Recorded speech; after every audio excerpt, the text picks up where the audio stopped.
नमस्कार dear friends and students.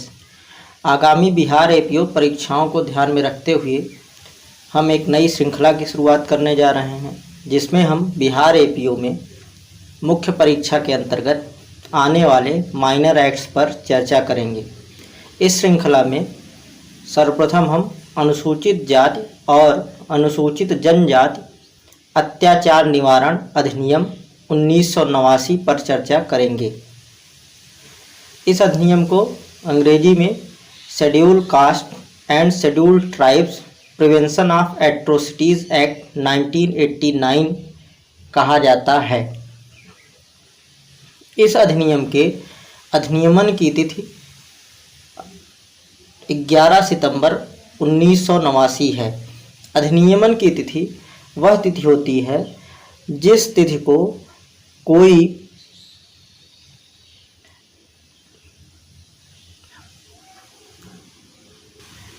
विधेयक संसद के दोनों सदनों अथवा विधानमंडल के सदनों से पारित होकर राष्ट्रपति अथवा राज्यपाल द्वारा हस्ताक्षरित होता है।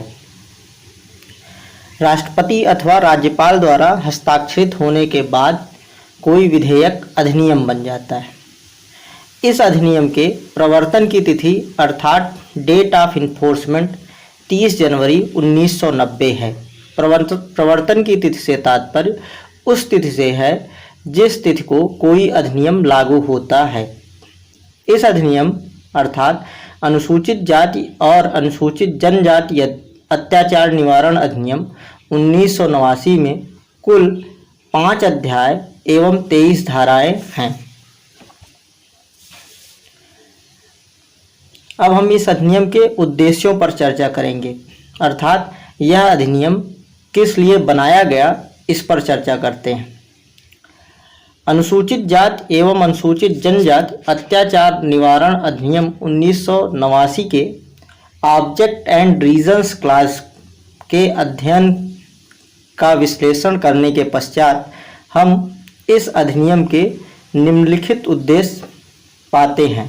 पहला है अनुसूचित जातियों और अनुसूचित जनजातियों के सदस्यों पर अत्याचार के अपराधों का निवारण करना।